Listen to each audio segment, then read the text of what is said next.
Pónganse de pie, por favor, para la lectura del Evangelio que se encuentra en San Juan, capítulo 14.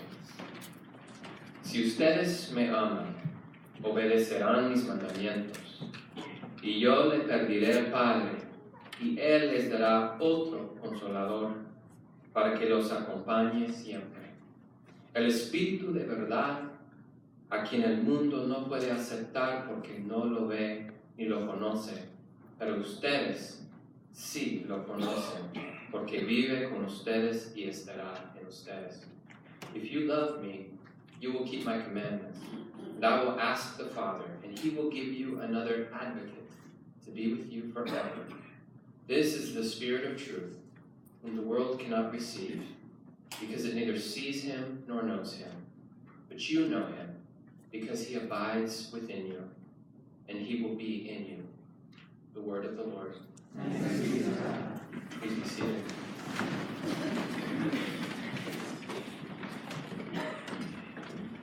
Everybody's got to breathe. I think we can all agree. After all, no pulmonary ventilation, no inhalation of oxygen for the blood, and no exhalation of excess carbon dioxide, and let's just say we no longer make good conversation partners. Besides keeping us alive, breathing affords us immense physiological benefits, like keeping pH balanced. Breathing is mostly an act that does not require conscious intent, as the brainstem regulates our breathing based on the body's perception of need. But there are times that we benefit from thinking about our breathing. Though our bodies are designed with amazing precision and functioning, we know they're not perfect. We sometimes have to do things to take care of them. And one of those is to remember to breathe when things might take our breath away. As a child, I was always fascinated by those whistling tea kettles. During winter months, when she did not feel well or when she was getting ready for choir practice, my mother grabbed the tea kettle, put some water in it, and she put it on the stove. And in a few minutes, it was whistling with a piercing sound. And my younger brother and I were always intrigued and asked, how does that work? You see, she would say, the heat from the burner causes the water to expand, which then builds up pressure inside the tea kettle. And when pressure builds up inside of something, it tries to escape. The whistling kettle is designed for the steam to escape through an exit in the forespout that are like a pair of lips, and thus it whistles, letting you know that the water is nice and hot. This led me to wonder, what would happen if pressure built up in something and there was no place for it to escape? I put two and two together to answer that question a few years later when my elementary school friend Garrett, who I admired because he could do particularly daring things that always got him into trouble that I was too scared to do. One day he decided to fill a glass bottle with baking soda and other elements that would build immense pressure in the bottle. Nothing happened, so for a while he threw rocks at the bottle. Growing impatient, Garrett decided to pick it up and shake it. That decision taught him a lesson he would never forget, and clearly illustrates what can happen when the pressure inside of something becomes so strong it has to get out. Shards of glass surrounded his eye. Fortunately, they did not go inside, but his face bears a dramatic scar that will serve as a lifetime reminder. Since we all get the concept, let's apply it to our lives. What happens when pressure builds up inside of us? How does it find a place to escape? An essential answer to that question is to remember to breathe. Our mouth is the spout from which pressure can be relieved. we can learn to regulate our breathing. That critical skill comes in handy for exercise. Performance athletes like swimmers and runners and cyclists develop disciplined breathing techniques to help them achieve a high level. But the pressure that builds within us does not simply come from exercise exertion. Ironically, it is when we need to breathe the most that we forget to do so. When we develop stress or anxiety or frustration or anger or exhaustion or fear, the pressure can really start simmering inside of us. It happens to all of us. And at first we think it's no big deal. But then the pressure builds and maintains veracity over time. And that pressure begins impacting the vessel that houses it.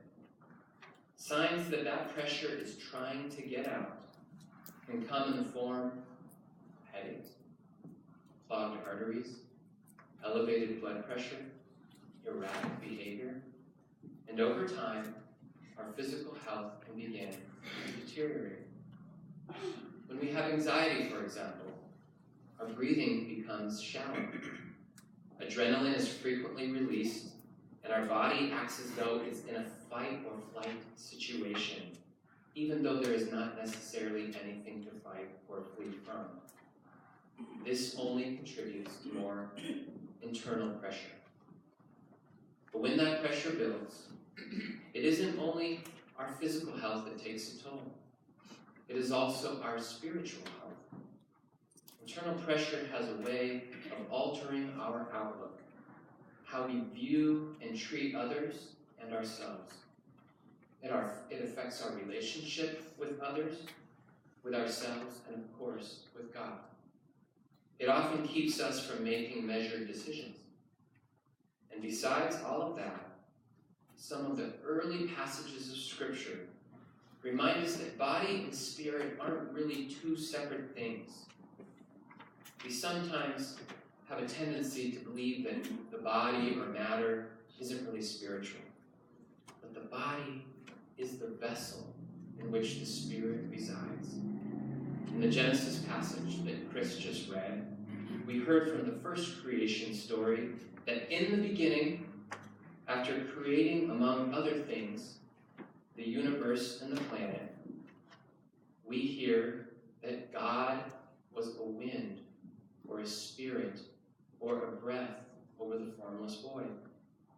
Then we hear from the second creation story, and yes, there are two back-to-back creation stories in Genesis, that God took dust from the ground and formed human beings. Then the text tells us that God breathed into humanity's nostrils the breath of life, and that man became a living being. Humanity came to life, brothers and sisters, by the breath of God. It seems so obvious. Breathing is what gives us life, physically, spiritually. Breathing is the means to expel not only carbon dioxide and stress and anxiety and fear and the like. It allows oxygen to enter, and it continues to give us life. But breathing is also a spiritual valve, both literally and figuratively. When in Genesis 1 we read, "In the beginning when God created the heavens and the earth was a formless void, and darkness covered the face of the deep, while a wind from God swept over the face of the waters." The Hebrew word for wind is ruach, which can mean wind, breath, mind, or spirit. We could read the text, "while the breath of God swept over the face of the waters." God's breath led to the miracle of creation. And for us to continue to flourish as members of God's creation, we must continue to breathe. Breathing is a spiritual exercise. That's why yoga teachers teach techniques, as well as some form of meditation teachers. Breathing is a basis for spiritual living. Some of you know that I'm blessed to be part of a clergy group with other pastors from the Presbytery of Santa Fe. Our nickname is the Mountaineers, and our theme for everything we do is Ruach Elohim, the breath of God. All of our activities focus on aspects of breathing. We climbed the highest 14er in Colorado, Mount Albert, which taught us how to breathe when the air was thinner. We're also getting our scuba certification, which teaches us how to breathe underwater. Now, if you've ever scuba dived, you know that feeling, that tingling feeling of being underwater, dependent upon a tank to provide you oxygen. It can be a little scary until you really learn to trust breathing underwater, and especially knowing that that tank can run out, and you might have to depend on somebody else to take care of you. We have all lived times in our lives when the oxygen seems pretty thin, or when we feel as though we are completely underwater. And we know that it is at those times that disciplined breathing requires faith and trust.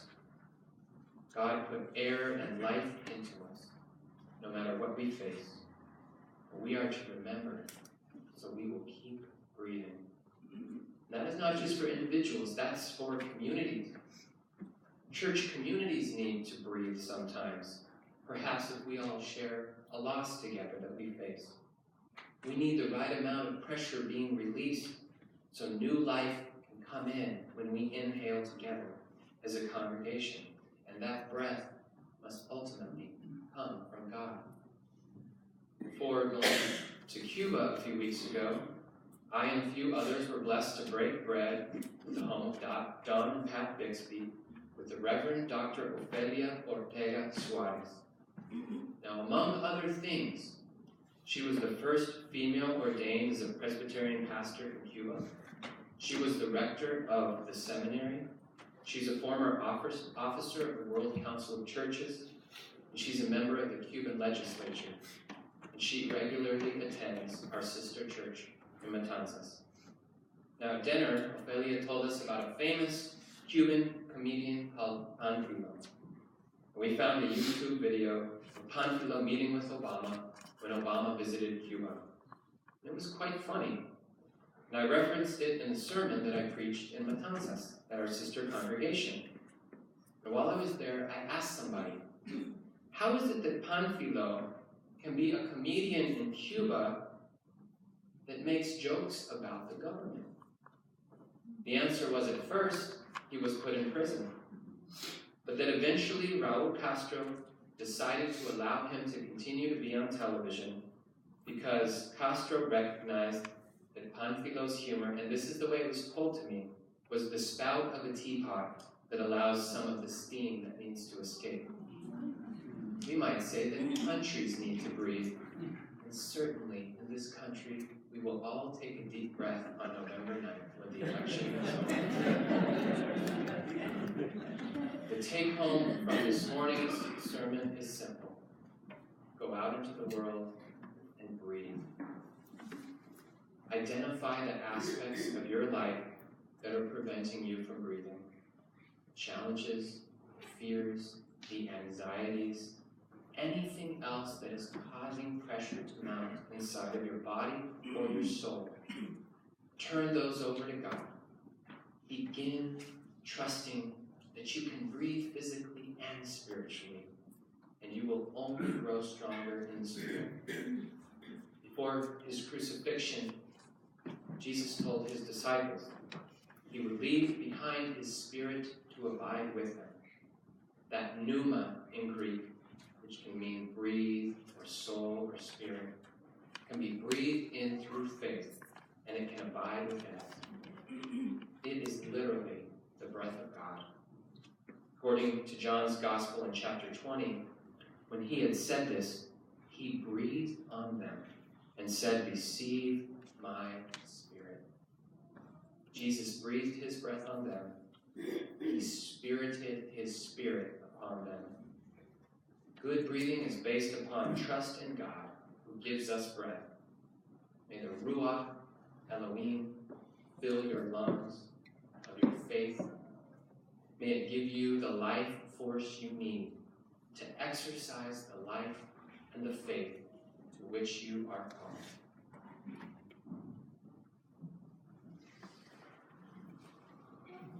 In the name of the Father, and of the Son, and of the Holy Spirit.